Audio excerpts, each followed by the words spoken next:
is KCAL News, Los Angeles. Welcome to KCAL News at 11 on CBS Los Angeles and streaming on CBS News Los Angeles. I'm Jamie Yukas. After a phone call from President Trump, Israeli Prime Minister Benjamin Netanyahu turned planes headed toward Iran around, calling off an attack, observing the ceasefire with Iran that was agreed to on Monday. President Trump says that after the agreement was announced, Israel struck Iran before the deal was set to take effect. Iran responded with several missile attacks. The president says then, after the deal went into effect, Iran fired another missile that landed without hitting a target. According to Israel, President Trump then called Prime Minister Benjamin Netanyahu and stopped any further attacks. President Trump said aboard Air Force One that he is not pushing for regime change in Iran. Regime change takes chaos, and ideally we don't want chaos. So it does. You know, the Iranians are very good traders. People, and a lot of fine. They can be able to rebuild and do a good job. They're never going to nuclear, but on that they do a great job. President Trump is now in the Netherlands. He just arrived at the NATO summit, where the Israel-Iran conflict will certainly be a topic of conversation. It's certainly a topic of conversation here in Los Angeles, which has the largest population of Iranians outside of Iran. A large group held a rally outside the federal building in Westwood on Monday. While many of them said they are against the violence, some of them are hoping this is the spark that could finally end the current regime in Iran. I do not want boots on the ground from the United States. I want our own forces, the Iranian armed forces, to actually go towards and actually protect our own people who they swore to protect our country and the people of Iran, not the regime that has been actually killing the people. Some Iranians told us while they love their country, they're not against Israel and the U.S. freeing the people from 46 years of Islam regime.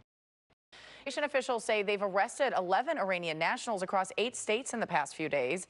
DHS officials say they include a man tied to Hezbollah, a suspected terrorist organization, a former Iranian army sniper. Officials say one individual had been living in the U.S. illegally for 8 years. These arrests come as Homeland Security warns of a heightened threat environment, though officials say there is no link to specific terrorism plots. Stay with KCAL News as we continue to follow the latest developments out of the Middle East, both on air and online at kcalnews.com.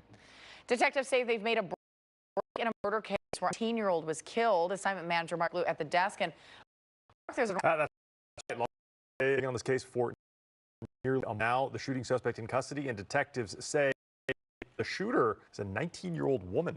Let me show you some videos. When we originally covered this murder in Long Beach here at the desk, this was shot on May 28th after Long Beach police and the LA Medical Examiner were called to the scene of the deadly shooting at West PCH and Locust. Now, detectives say their officers found a man down on the sidewalk here, not conscious, not breathing, suffering from a gunshot wound. He's now been identified as 19-year-old Jordan Mosby.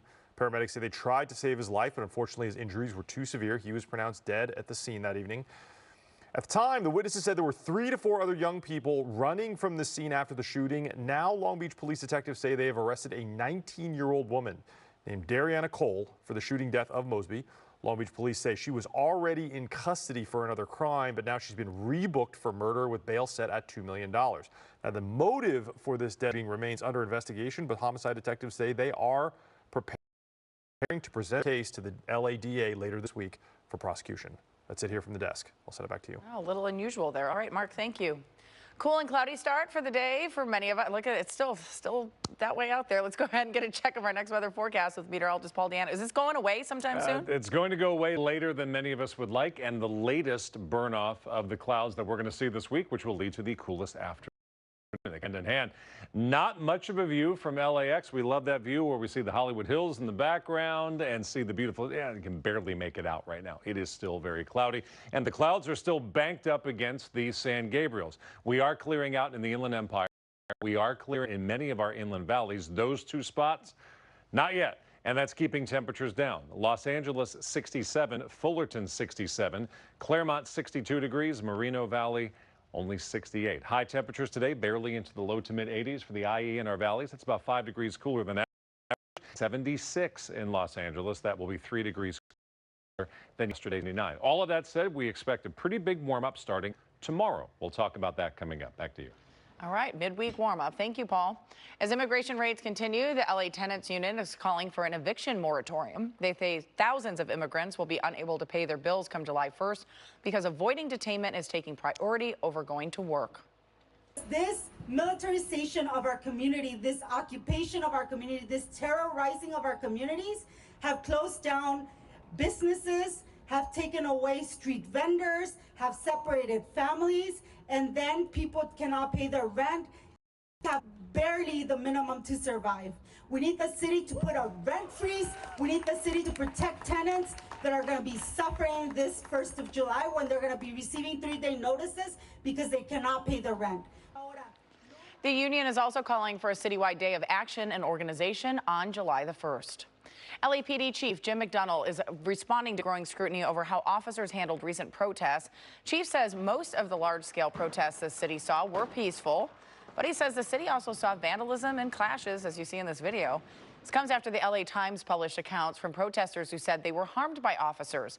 Some needed medical treatment after being hit by hard foam projectiles and other so-called less lethal munitions.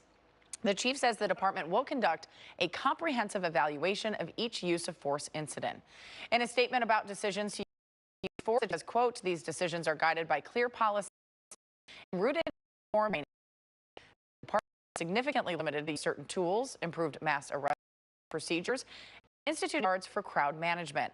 But he added, no policy can fully neutralize the threat posed by those intent on violence. And there they go, back out into the ocean for a second chance at life in the wild.